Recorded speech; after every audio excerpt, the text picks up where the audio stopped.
El puente. Mi papá es originario de Huehuetilla, en el estado de Puebla.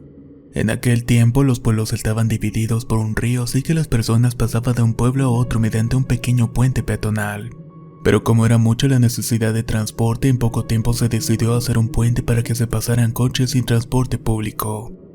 Después de un tiempo empezaron a construir el puente, y como este se encontraba retirado de los dos pueblos, los pobladores decidieron hacer unas cabañas. Pero en una noche el cuidador se quedó solo en una de ellas, ya que los trabajadores habían salido a una fiesta al pueblo.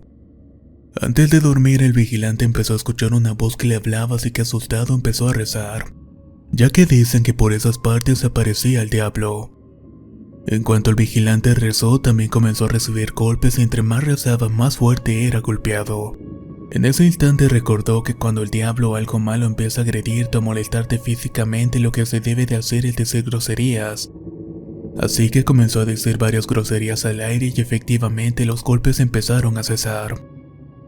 Después de unos momentos apareció un hombre vestido de negro pero con un pie de gallo y una pezuña de toro.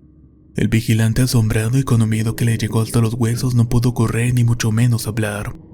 Así que se quedó paralizado mientras que el hombre le dijo lo siguiente: el puente que están construyendo jamás va a quedar terminado. Y efectivamente, siempre que construían parte del puente, al día siguiente le hacía falta algo, como si hubieran roto una parte del puente a propósito.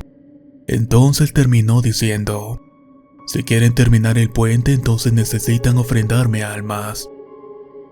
Al día siguiente el vigilante le contó a su jefe lo sucedido y él, muy asustado, le dijo que le habían dicho que en ese lugar se aparece el amigo, que es como le dicen al diablo en algunos pueblos. El jefe le dijo al vigilante que será lo necesario para terminarlo, ya que no había otra manera de hacerlo. Las noches siguientes, ya estando todos dormidos en las cabañas, el mismo hombre se le apareció al vigilante preguntándole: ¿aceptas el trato o no? El vigilante asintió y le preguntó qué tenía que hacer para poder realizar lo que le pedía, ya que él no se quería manchar las manos de sangre.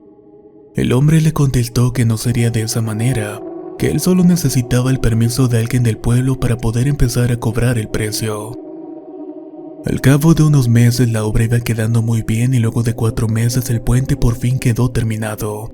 Mientras aquel vigilante desde aquella noche no podía conciliar el sueño pensando que personas morirían o cómo morirían, ya que aquel hombre misterioso le había dicho que necesitaba al menos 29 almas para terminar el puente. Una mañana, como era costumbre, un jinete y su caballo se dirigían hacia el pueblo de Chila, pero de repente el caballo no obedeció y este se siguió derecho hacia el río, ya que el puente quedaba justamente en una curva. Unos días después mi padre se dirigía a Huehuetilla, Chile, en el camión, el cual hizo una parada para subir a la gente, pero en ese momento el chofer bajó a saludar a mi abuelo, ya que en ese tiempo era el presidente del pueblo. Justo antes de subirse, mi padre y mi abuelo a la camioneta escucharon un golpe demasiado fuerte, así que de inmediato fueron a ver qué era lo que había pasado.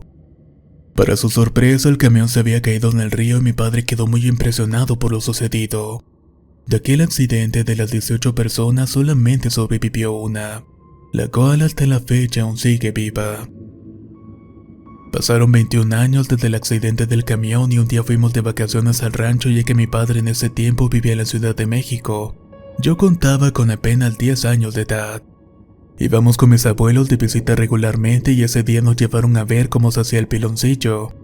Recuerdo que estuvimos un buen rato en ese lugar y me encontraba jugando con uno de mis primos lejanos que vivían en el pueblo. Al día siguiente iba a ser el baile de Semana Santa en Chila. En la madrugada del día siguiente, ya regresando la gente de sus casas después del baile, una camioneta iba llena ya que no contaba con camper. Incluso se podía ver gente que iba colgada y uno de mis tíos quiso quedarse en la casa para acampar frente a un pequeño monte que le quedaba frente a la casa de mis abuelos. Pero desde ese monte, con unos buenos binoculares, se podía apreciar el puente y el río. Cuando todos nos encontrábamos dormidos, mi tío bajó despacio a los cuartos donde nos encontrábamos y susurrando le comentó a mi padre que no quería que se enterara mi abuelo, pero se había escuchado un fuerte estruendo debido a que un coche se había caído en el puente. En ese momento todos se encontraban despiertos, incluido mi abuelo, así que fueron a ver lo que había pasado. Llegaron al puente y cuál fue su sorpresa al ver una camioneta roja que se encontraba en el río boca abajo. En ese momento mis tíos, como pudieron, empezaron a subir a las personas que se encontraban aún vivas. Mi padre me cuenta que habían restos en el agua y el chofer de la camioneta falleció ya que la cabina quedó justamente encima de él muriendo ahogado, al igual que otras 2 personas que quedaron presionadas por el peso de la camioneta y no pudieron salir. Mi primo con el que había jugado el día anterior murió aquel día. Uno de mis tíos llevaba su videocasetera, por lo cual estuvo grabando lo ocurrido. Actualmente cuento con 27 años y unos años atrás mi primo encontró aquellos videos. Y efectivamente mi padre, mis tíos y otras personas estaban subiendo los cuerpos a las partes de estos. Aquella ocasión murieron 10 personas y sobrevivieron 8, ya que algunos de ellos alcanzaron a saltar justo antes de que cayera la camioneta. Lo más extraño fue que nadie de los que estaba presentes podía explicarse cómo fue que ocurrió el accidente, puesto que justo enfrente de la curva del puente se encontraba el golpe donde se había impactado la camioneta. Pero no se podían explicar cómo era posible que la camioneta pudo haber llegado hasta allá si son como 10 o 12 metros de distancia. Pasados los días, uno de los sobrevivientes comentó que aquella madrugada al pasar por el puente el chofer se detuvo porque iba caminando un hombre con sombrero. Este le preguntó al chofer si le podía regalar un poco de gasolina.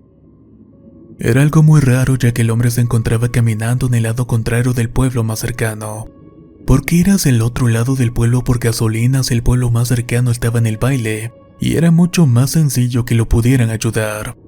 Además, en el transcurso de la camioneta no recuerda haber visto un carro parado o alguien pidiendo un poco de ayuda. Esto no lo comentó esa persona, pero lo más extraño es que ya no recuerda habernos dicho eso. Otros cuentan que el chofer se distrajo al cambiar el cassette del estéreo y le terminó ganando la camioneta hacia atrás, pero ninguno dice el por qué estaba el golpe en la parte de arriba del monte. Pasaron los años y ya con 29 muertes no ha pasado ningún accidente trágico.